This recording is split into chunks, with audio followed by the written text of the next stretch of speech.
여러분, 오늘 어버이 주일이면서도 동시에 어버이 날입니다.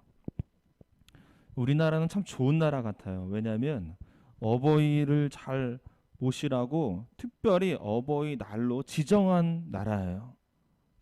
그리고 또 교회도 마찬가지로 부모님께 효도하라고 어버이 주일을 또 정해서 지키려고 애를 쓰는 나라입니다. 믿는 사람이든 믿지 않는 사람이든 부모님께 잘해야 된다라는 아주 좋은 가치를 동일하게 밀고 있는, 동의하고 있는 서로 아주 좋은 나라인 줄 믿습니다. 그런데 놀랍게도 우리나라는 전 세계적으로 존속 살인이 가장 많은 나라예요. 전 세계적으로 1위예요. 존속 살인이 뭡니까? 가족끼리 살인을 저지르는, 자녀가 부모를 죽이고 형제가 형제를 죽이는 그런 끔찍한 일이 벌어지는 나라가 바로 우리나라예요. 그런데 더 충격적인 것은 1위라는 겁니다. 전 세계 1위. 영국은 1%고요. 미국은 2%고요. 프랑스는 2.8%. 그리고 우리나라는 5.3%래요. 어마어마한 수치입니다. 너무나 충격적인 사실이죠. 그렇게 어버이날을 지정해가지고 부모님이 효도하라고 국가적으로 지정하고 교회에서도 어버이 주일을 정해서 효도하라고 그렇게 이야기하고 애를 쓰고 있는 나라인데 결과는 대반전이 일어난 거죠. 무슨 뜻인가요? 어버이날이 지켜지지 않고 있다는 뜻이에요. 어버이 주일이 그렇게 지켜지지 않고 있다는 뜻입니다. 여러분, 오늘 어버이 주일날 또 어버이날인 오늘 우리가 회복되어야 할 마음이 있다면 그것은 부모님을 공경하는 마음인 줄 믿습니다. 아멘입니까? 여러분, 근데 이 마음은 하나님이 주셔야지 가능해요. 내가 억지로 내가 부모님 공경해봐야지. 그래, 오늘 말씀에 목사님이 공경하라고 하니까 내가 마음에 들진 않지만, 부모님과 관계가 좋지는 않지만 내가 뭐 애를 써봐야지, 이렇게 착한 마음을 갖고 계신 분들이 계셔요. 그러나 그 마음은 실은 하루면 달라집니다. 부모님 얼굴 뵙고 인사하려다가도 부모님이 짜증이 한번 확 내시면 그 마음 싹 사라집니다. 이제 엄마한테 잘해야지, 아빠한테 잘해야지 라고 해도 부모님 한번 확 혈기 부르시면 그 마음 싹 사라지는 게 우리 마음이잖아요. 여러분, 부모 공경의 마음은 우리가 애쓴다고 되는 것이 아니라 하나님께서 그 마음 부어주셔야지 가능한 줄 믿으시기 바랍니다. 이 문제에 하나님께 철저히 붙잡고 기도해야 될 문제예요. 부모님이니까 당연히 공경해야지, 그거 쉽지 않다라는 거 여러분 다 아시잖아요. 그래서 기도하셔야 돼요. 하나님, 말씀에 부모 공경하라고 하는데 평생 이 어버이날만 되면 내 마음이 찜찜합니다. 왜요? 안 되니까. 그러면 평생 말씀과 척지고 사실 겁니까? 그게 더 괴로움이잖아요. 그래서 기도해야 된다는 거예요. 우리 한번 따라해 볼까요? 하나님, 부모님을 공경할 수 있는 마음을 주세요. 오늘 말씀 두 분에게, 두 부류에게 권면의 말씀드립니다. 첫 번째 부류는 자녀들에게, 두 번째는 부모님들에게. 우리 권면의 말씀 드릴 때 여러분 하나님의 음성을 들으시기를 축복합니다. 먼저 자녀들에게 좀 권면을 드립니다. 제가 자녀입니다 하시는 분들 한번 손 들어보세요. 내가 자녀입니다. 네. 손을 안 드시는 분들은 반항하는 겁니까? 부모님이 이 땅에 안 계시거나, 내리세요. 안 계시거나 뭐 그래서 안 드실 건데, 이 세상에 자녀가 아닌 사람들은 없죠. 이 세상에 존재하는 분들은 다 자녀죠. 먼저 자녀분들에게 권면을 드립니다. 여러분, 하나님께서 중요하다고 여기는 것, 우리도 중요하게 여기는 것 당연한 일이죠. 왜냐면 우리 하나님 믿는 사람들이니까. 근데 하나님께서 부모라는 존재를 굉장히 중요하게 생각하시는 것 같아요. 너무너무 부모님이라는 존재를 너무 중요하게 여기셔서 오죽했으면 하나님께서 부모를 공경하는 자들에게 복을 주시겠다 이렇게 약속까지 하십니다. 오늘 말씀 1절, 2절, 3절을 같이 한번 읽어보겠습니다. 시작. 자녀들아 주 안에서 너희 부모에게 순종하라. 이것이 옳으니라. 내 아버지와 어머니를 공경하라. 이것은 약속이 있는 첫 계명이니 이로써 내가 잘되고 땅에서 장수하리라. 부모님이라는 존재가 너무너무 귀한 나머지 잘해라는 거예요. 순종하라는 거예요. 이것이 첫째 계명이래요. 첫째 계명. 둘째도 셋째도 아닌 첫째 계명이라고 중요하니까 이렇게 강조하고 계십니다. 또 신명기 5장 16절에는 이렇게 말씀하세요. 동일한 말씀입니다. 너는 내 하나님 여호와께서 명령한 대로 내 부모를 공경하라. 그리하면 내 하나님 여호와가 내게 준 땅에서 내 생명이 길고 복을 누리리라. 할렐루야. 성경에는요 부모를 공경하면 복 준다라는 말씀은 많은데요, 자녀들에게 잘하면 복 준다는 말은 없어요. 무슨 뜻일까요? 다른 해석이 많이 있겠지만 딱 한 가지 중요한 사실, 정확한 사실, 하나님이 부모님을 그렇게 중요하게 여기고 있다라는 거예요. 한편으로는 얼마나 부모 공경을 안 했으면 그렇게 부모 공경하라고 말씀하실까라고도 생각할 수 있지만 그 중심에는 하나님이 이 부모라는 존재를 굉장히 중요하게 여기고 있다라는 거예요. 왜 그러실까요? 하나님 입장에서 한번 생각해 봤어요. 하나님 입장에서는 하나님 본인의 마음, 인간을 향한 그 하나님의 사랑 있지요? 그래서 예수님 보내주셨잖아요. 그 사랑의 마음을 정확하게 몸으로 이해하는 존재가 바로 부모라는 존재이기 때문이에요. 그러니까 하나님 입장에서 이렇게 말하는 거예요. 내 맘 아는 자들은 부모밖에 없어. 이렇게 얘기하시는 거죠. 그래서 부모님에 대해서 아주 중요하게 여기고 계시다는 거예요. 부모님과 하나님의 공통점이 뭔지 아십니까? 생명을 내어주셨다는 거예요. 하나님 입장에서는 그래서 부모라는 존재를 굉장히 중요하게 여기고 있다는 겁니다. 우리 자녀분들에게 다시 한번 말씀드립니다. 하나님이 중요하게 여기는 부모님을 여러분들도 중요하게 생각하시고 부모님께 순종하시기를, 공경하시기를 축복합니다. 자, 어쨌든 하나님께서 복 주신다니 이왕 자녀로서 사는 것, 부모님 공경하고 효도하면서 하늘의 복을 받아 누리시기를 축복합니다. 여러분 이 말씀을 믿으세요. 부모님께 공경하면 하나님께서 복을 주신다. 이 말씀 여러분 믿으십니까?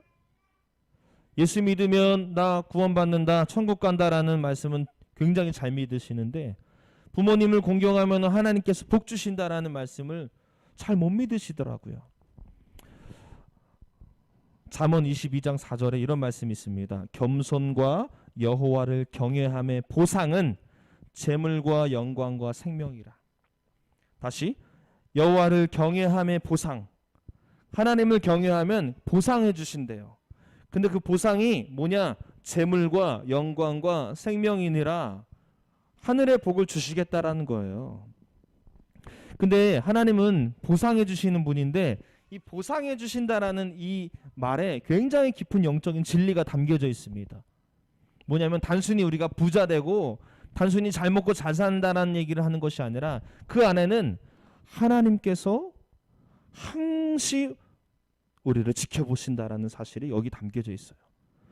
잘 봐서 부모에게 효도하네, 내가 갚아줄게. 지금 이거예요. 즉 여러분들은 하나님께서 나를 지켜보신다라는 사실을 믿으셔야 된다라는 거예요. 부모님께 효도하면, 부모님을 공경하면 하나님께서 복을 주신다라는 사실을 믿는 사람은 동시에 이것도 믿는 겁니다. 하나님이 나를 지금도 지켜보고 계신다. 이 사실을 믿고 있다라는 거예요. 그러나 이것을 믿지 않는 분들은 당연히 부모에게 효도하는 것을 수고롭다라고 생각을 해요. 내 손해다라고 생각을 해요. 불편하다고 생각해요. 쑥스럽다고 생각해요. 믿음의 문제가 이 안에 있습니다. 제가 지난 어린이날 부모님 찾아갔습니다. 찾아가서 찾아뵙고 또 손주도 보여드리고 용돈도 드렸습니다. 운전하면서 다시 돌아오면서 이런 생각이 들었어요. 분명히 하나님께서 부모에게 잘하면 장수하고 복 주신다니, 야, 나 오래 살겠다. 야, 얼마나 큰 복을 주실까. 이것이 말씀을 그냥 머리로 아는 것과 정말 믿어지는 것은 달라요. 여러분, 부모님께 효도하시고 부모님께 순종하시고 부모님을 공경하시면 그 모습을 하나님께서 지켜보시고 분명히 하늘의 복으로 채워주실 줄 믿으시기 바랍니다. 그런데 제가 이 부모 공경을 하면은 또 그 순간순간 하나님이 나를 지켜보신다는 사실을 항상 믿고 있었는가? 그렇지 않을 때도 있었어요. 그렇지 않을 때는 신기하게도 부모님을 기쁘게 해드릴 수 있는 그 순간에도 기쁘게 해드리지 못하더라고요. 제가 중학교 3학년 때 일입니다. 제가 중학교 3학년 때 이때도 어버이날이었어요. 학교에서 편지를 쓰래요. 거의 반강제적이에요. 쓰려고 이제 하는데 문득 우리 아버지를 낳아주신 분도 계시는데 누구죠? 할머니잖아요. 맞아. 그 중학생이 이런 생각을 했어요. 우리 할머니가 안 계셨으면 우리 아버지도 안 계셨겠지? 아, 그러면 먼저 감사해야 되고 먼저 공경해야 될 분은 우리 할머니겠다. 이런 생각을 하게 됐어요. 대단하죠? 에란이 좋은 거 아니죠? 눈 뜨고 주는 신기술을 지금 범한 거 아니죠? 네. 그래서 제가 편지를 아버지께 쓰기보다도 먼저 할머니께 쓰는 거예요. 글씨도 못 써서 삐뚤빼뚤 쓰면서 할머니 감사합니다 하면서 자초지종을 쫙 썼어요. 자, 이 편지를 할머니께서 받아보시면 기뻐하실까요? 아니면은 이게 뭐니 그럴까요? 기뻐하시죠. 기가 막히게 기뻐하시겠죠. 근데 제가 이 편지를 결과적으로 못 드렸어요. 왜 못 드렸을까요? 쑥스러워서가 아니라 제 스스로 너무 못 썼다고 생각을 한 거예요. 내용이 너무 못 썼다. 내가 봐도 너무 못 썼다. 글씨도 너무 못 썼다. 이렇게 생각을 해서 못 드렸어요. 지금은 이제 하늘나라 가셨지만 제가 두고두고 후회하는 게 바로 이 순간이에요.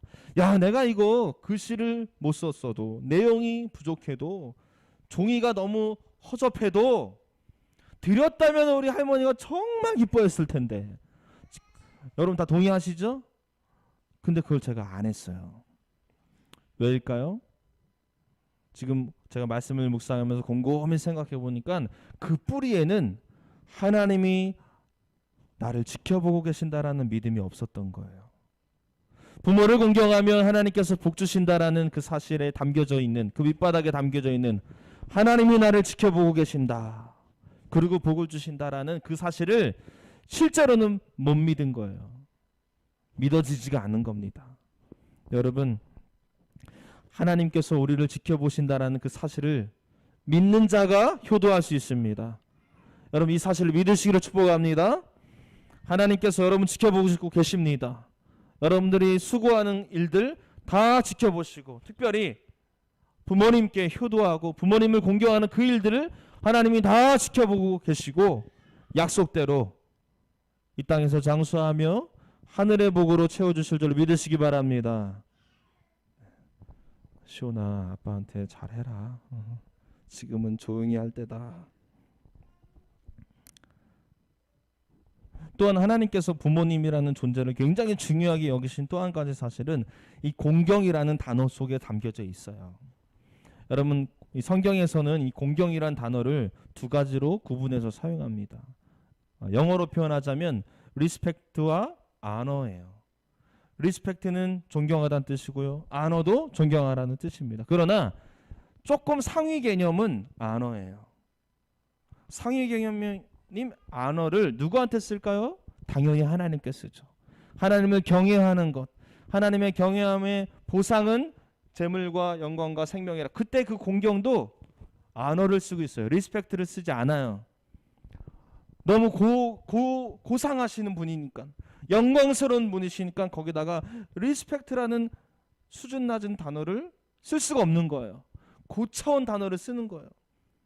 다른 사람들한테는 뭘 쓸까요? 리스펙트를 쓰겠죠. 근데 하나님 앞에서는 하나님만큼에는 안어를 쓰고 있는데, 놀랍게도 성경에서 부모를 공경하라 했을 때 그 공경에다가 안어를 쓰고 있다라는 거예요. 누가 이렇게 정했습니까? 하나님께서 그렇게 정하신 거예요. 무슨 뜻입니까? 하나님이 부모님이 하나님이다, 뭐 그런 의미가 아니라, 하나님이 부모님을 그렇게 중요하게 생각하고 계시다라는 겁니다. 다시 말씀드립니다. 하나님이 중요하게 여기시는 그 부모님, 자녀 여러분, 여러분들도 중요하게 마음속에 생각하시고 말씀대로 부모님께 효도하시고 부모님을 공경하시기를 주님의 이름으로 축원합니다. 입장 바꿔 생각해 보십시오. 부모님께서 여러분 자녀들을 사랑하는데 조건이 있습니까? 성격 보고 사랑합니까? 만약에 부모님이 자기 자녀들 성격 보고 사랑한다면 죄송하지만 여기서 사랑받을 존재가 없어요. 그럼 여러분 부모님들 다 아십니다. 내 딸이, 내 아들이 성격이 얼마나 이상한지 다 알고 계세요. 할렐루야. 아시는 분들만 아멘. 내가 낳은 자식인데도 왜 이렇게 성격이 왜 이러니? 내가 낳은 자식인데 왜 이렇게 못생겼니? 그런 조건 보고 사랑했다면 사랑받을 존재들이 없어요. 그러나 성격 이상해도 능력 없어도 말 안 들어도 여전히 사랑할 수밖에 없는 이유는 내가 낳았기 때문이에요. 내 자식이기 때문입니다. 맞습니까? 우리 어머니 아버님들? 맞습니까? 예. 박연우 집사님 맞아요? 네. 에라나 맞대. 다행이다. 야. 넌 참 복받았다. 성격으로 말하면 아니 더 이상 얘기하면 안 되지. 예. 마찬가지예요. 여러분들 집에서 같이 사시는 그 분들이 여러분 부모님 맞으시면 그냥 안어하는 거예요. 그냥 안어해요. 왜냐하면 하나님께서 그렇게 정하셨기 때문에. 하나님도 부모님을 그렇게 끔찍이도 중요한 존재로 여기시고 계시기 때문에. 우리 엄마, 우리 아빠 성격 이상한 거 있지요. 맨날 잔소리 하시는 거 있지요. 왜 내 마음을 몰라주나 있지요. 하나님이 아니기 때문에, 인간이기 때문에 어쩔 수 없이 부족한 부모님의 모습들이 있습니다만 조건 보고 공경하는 거 아닙니다. 조건 보고 공경하는 것은 리스펙트예요. 그러나 분명히 성경은 리스펙트를 쓰지 않고 있어요. 안어를 쓰고 있어요. 그냥 부모이기에. 여러분 부모님께 순종하시고 부모님 공경하신 저 여러분 되시기를 주님의 이름으로 축원합니다. 두 번째로 부모님들에게 좀 권면을 드립니다. 오늘 에베소서 6장 4절에 부모님께 권면의 말씀을 하고 있는데 같이 읽어보겠습니다. 시작. 또 아비들아 너희 자녀를 노엽게 하지 말고 오직 주의 교훈과 훈계로 양육하라. 아멘. 제가 오늘 말씀을 보면서 너희 자녀를 노엽게 하지 말고, 이렇게 설교하면은 우리 에란이가 신나겠다. 와. 자녀를 좀 노엽게 좀 하지 마세요 하고 설교하면은 진짜 좋아하겠다. 막 기대하면서 설교 준비를 하다가 말씀을 묵상하고 보니까 안타깝게도 여기서 핵심은 거기가 아니에요. 뒤에 있어요. 앞에가 아니라 뒤에 있어요. 뭐라고 되어 있습니까? 오직 주의 교훈과 훈계로 양육하라. 지금 부모님들에게 권면하는 말씀은 하나님의 말씀으로 자녀들을 양육하라는 거예요. 여러분 왜 부모님들이 자녀들을 노엽게 하는 존재가 되었습니까? 언제부터? 자녀들 왜 부모님이 답답합니까? 세상적인 가치관으로 자녀를 가르치기 때문인 거예요. 돈이 최고다. 그러면 자녀들이 아멘할 줄 알았죠. 근데 실상은 불편해합니다. 성공해라. 성공하면 좋겠지만 그 가치관이 왜곡된 것을 가르치면 자녀들이 부모를 공경하지 않아요. 오히려 하나님의 말씀으로 자녀들을 양육하기 시작할 때, 주의 교훈과 주의 훈계로 양육하기 시작할 때 자녀들은 노여워하지 않는다라는 거예요. 오늘 부모님들 권면드립니다. 자녀들을 말씀으로 양육하시기를 축복합니다. 그러려면은 여러분들이 가정에서 작은 제사장이 되셔야 돼요. 이제부터 좀 부담스러운 얘기를 좀 하는 겁니다. 집이 히브리어로 바이트라고 얘기해요. 근데 이 바이트는 또 다른 말로 번역이 되는데 성전으로 번역됩니다. 즉 성전과 집은 똑같은 히브리어 바이트라는 단어를 사용하고 있다라는 거예요. 성전은 예배 처소입니다. 마찬가지죠. 가정은 예배 처소예요. 그럼 누가 예배를 집례합니까? 성전에서는 목사가 집례하지만 가정에서는 부모님들이 집례를 하셔야 되는 거예요. 그래서 작은 제사장이 되셔야 된다라는 거예요. 문제는 뭐죠? 너무 부담스러운 거예요. 나도 말씀을 잘 모르는데 누가 누구를 가르치는가? 부모라고 해가지고 말씀을 기똥차게 아는 것도 아닌데 그것이 부담되니까 가정에서 예배가 세워지지 않아요. 그래서 우리 교회에서 그것을 가능하게 하는 일을 지금 하고 있죠. 가정예배. 가정예배, 우리 은혜교회에서 드려지고 있는 153 가정예배의 특징이 뭡니까? 설교가 없다는 거예요. 설교가 없고 대신 말씀이 있다라는 겁니다. 말씀이 자녀들을 바꿀 줄 믿습니다. 설교해 보십시오. 가정예배인데 부모님의 훈계 말씀이 돼요. 잔소리가 됩니다. 그럼 가정예배 끊기는 거예요. 설교 대신에 말씀을 같이 나누자는 겁니다.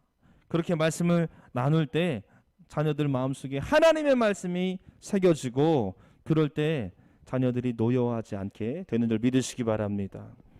여러분 가정예배로 좋은 부모가 되시길 축복합니다. 처음에는 좀 어색하죠. 쑥스럽죠. 그러나 그 쑥스러움이 쌓이면 쑥스럽고 또 쑥스럽고 계속 그 쑥스러움이 쌓이면 여러분 저는 믿습니다. 가정이 천국 될 줄 믿습니다. 할렐루야. 오늘 이렇게 설교했는데도 가정예배지를 안 가져가신다면 제 마음은 찢어지죠. 우리 김성원 이누리 가정 가정예배로 승리하시길 축복합니다. 지난주 했어요? 못했어요. 가져가기만 하면 돼. 괜찮아. 가져가기만 해. 매주 가져가기만 해. 우리 소리 아빠, 소리 엄마 가정예배 지금 드리고 계십니까? 뭘 묻습니까? 라는 마음. 오늘 가져가십시오. 소리 엄마. 가져가셔서 한번 읽어만 보셔도 돼요. 설교하려고 하지 마세요. 개인 예배자들 계시죠? 축복합니다. 여러분 개인 예배자들에게는 하나님께서 더 큰 은혜를 주실 거예요. 분명히 개인 예배자로 가정 예배를 지킬 때 어느 순간 진짜 가정이 열리는 그런 시간이 분명히 올 것입니다. 사랑하는 여러분, 오늘 어버이 주일이지요. 1년에 한 번 특별한 날로 정해서 의도적으로 지키게 하는 이유가 있는 날인 줄 믿습니다. 바라기는 우리 은혜교회 모든 지체들이 성도님들이 정말 하나님의 명령을 따라 부모님을 공경하고 가정에서 하나님 말씀이 중심이 되는 그런 천국 가정 다 되시기를 주님의 이름으로 간절히 축원합니다.